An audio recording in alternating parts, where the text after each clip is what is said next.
नमस्कार मंडळी, स्वागत आहे तुमचं मराठी चव या आपल्या यूट्यूब चॅनलमध्ये। आज आपण बघणार आहोत कुरकुरीत जाळीदार खमंग अशा डोस्याची रेसिपी। चला तर मग लगेचच रेसिपीला सुरुवात करूया। डोस्याच्या बॅटरसाठी आपण इथे 3 वाटी जाड तांदूळ घेणार आहोत। तुम्ही जाड तांदूळाऐवजी कोलम तांदूळाचा देखील वापर करू शकता। 3 वाटी तांदूळ घेतल्यानंतर त्याच वाटीने 1 वाटी आपण उडदाची डाळ घेणार आहोत।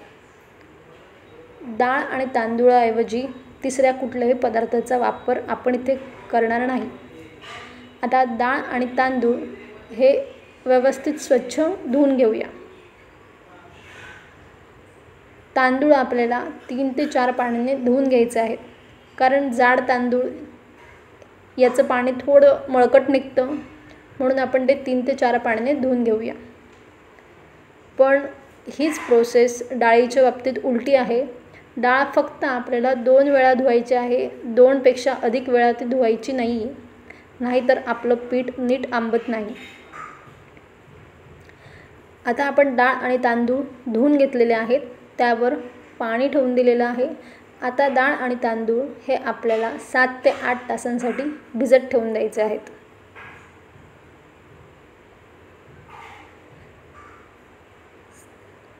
कारण हे व्यवस्थित भिजले तरच ते बारीक वाटले जाते।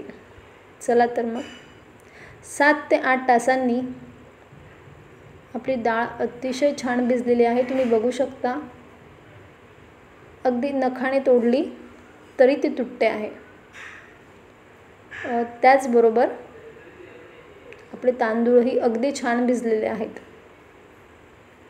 आता आपण डाळ आणि तांदूळ हे दोन्ही मिक्सरला बारीक करून घेऊ। सगळ्यात अगोदर आपण डाळ वाटून घेऊया। एक वेळ तांदूळ थोडा जाडसर वाटला तरी चालतो, पण डाळ ही मात्र बारीकच वाटली गेली पाहिजे। आणि डाळ आणि तांदूळ बारीक करण्याच्या वेळेस डाळीवरचे जे पाणी असतं भिजवलेलं, त्याच पाण्याचा वापर करा। ही आहे आपली टिप नंबर 1।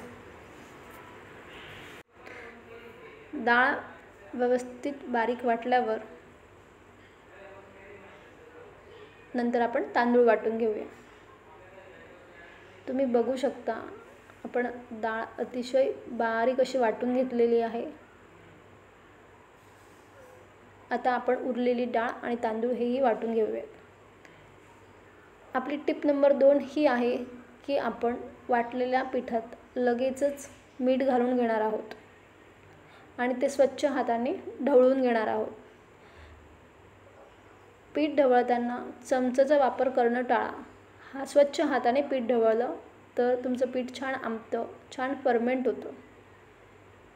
तर व्यवस्थित 5 ते 6 मिनिटं आपण पीठ ढवळून घेणार आहोत। व्यवस्थित पीठ ढवळल्यानंतर आता हे पीठ आपण 8 ते 9 तासांसाठी झाकून ठेवून देणार आहोत। आता टिप नंबर 3 अशी आहे की हे 8 ते 9 तासांपर्यंत अजिबात एकदाही उघडून बघायचं नाही आहे। ज्या वेळा आपण डोसे करायला घेऊ तेव्हाच हे उघडून बघायचं आहे, नाहीतर फर्मेंटेशन नीट होत नाही। 8 ते 9 तासांनी बघा, आपलं पीठ अतिशय छान असं फर्मेंट झालेलं आहे, अगदी व्यवस्थित फर्मेंट झालेलं आहे। आपली टिप नंबर 4 अशी आहे की आता या पिठाला आपल्याला अजिबात ढवळायचं नाही आहे। आपण म्हणूनच पीठ वाटल्यानंतर लगेचच मीठ घालून घेतलं होतं। आता यात आपल्याला अजिबात या पिठाला ढवळायचं नाही आहे। चला तर आता डोसा करायला घेऊया। त्यासाठी आपलं पीठ तयार आहे। मी तवा डोस्याचा तापत ठेवलेला आहे। डोस्याला लावण्यासाठी तेल घेतलेलं आहे। एक डिश, त्यामध्ये थोडं पाणी घेतलेलं आहे आणि एक या साईजची वाटी घेतलेली आहे। आता आपला तवा छान तापला आहे, आपण त्यावर डोस्याचं बॅटर घालून घेऊया। आपली टिप नंबर 5, एकदा या वाटीने सगळं पीठ फिरवल्यानंतरच ही वाटी वर उचला। सारखं सारखं वाटी वर उचलू नका। तुम्ही बघू शकता डोसाला किती छान अशी जाळी पडलेली आहे. यावरूनच डोसाचं टेक्स्चर हे लक्षात येतं. डोसा व्यवस्थित हलका हलका ब्राऊन झाल्यावरच तो पलटवून घ्या, नाहीतर तो तुटू शकतो. तुम्ही बघू शकता अगदी अलगद असा आपला डोसा निघतो आहे आणि आपल्या डोशाची जाळी खूप छान पडली आहे. आपल्या डोस्याला कलर देखील अतिशय सुंदर गोल्डन ब्राऊन असा आलेला आहे.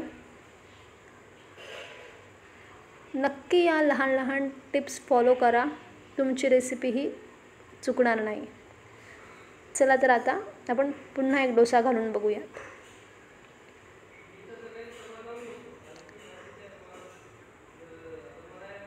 व्यवस्थित वाटीने एकसारखं हलवून घ्या. वाटी अजिबात आपल्याला कुठेही वर उचलायची नाही आहे, जोपर्यंत पूर्ण पीठ पसरत नाही. अगदी पसरवतानाच डोसाला संपूर्णपणे जाळी पडलेली दिसते आहे. सुरुवातीला तुम्ही छोट्या छोट्या आकाराचे डोसे करून बघा आणि ही रेसिपी जर तुम्ही स्टेप बाय स्टेप फॉलो केली तर जराही कुठे तुमची रेसिपी चुकणार नाही आणि अतिशय याच प्रकारचा डोसा तयार होईल. बघू शकता संपूर्ण डोसाला ही जाळी दिसते. अगदी कुरकुरीत आणि क्रिस्पी असा हा डोसा तयार झालेला आहे. ही रेसिपी नक्की ट्राय करा. आपण यात कुठलाही दुसरा इन्ग्रेडियंट घातलेला नाही आहे, फक्त 2 साहित्यांमध्ये इतका सुंदर डोसा आपला तयार झालेला आहे. बघू शकता अतिशय क्रिस्पी असा आपला डोसा तयार झालेला आहे. कलरही बघू शकता अतिशय सुंदर आलेला आहे. तुम्ही ही रेसिपी नक्की ट्राय करा आणि तुमची रेसिपी ही कशी झाली हे कमेंट्समध्ये सांगायला विसरू नका. जर तुम्हाला हा व्हिडिओ आवडला असेल तर व्हिडिओला लाईक करा आणि तुम्ही चॅनलवर नवीन असाल तर चॅनलला शेअर आणि सबस्क्राईब करायला विसरू नका. धन्यवाद.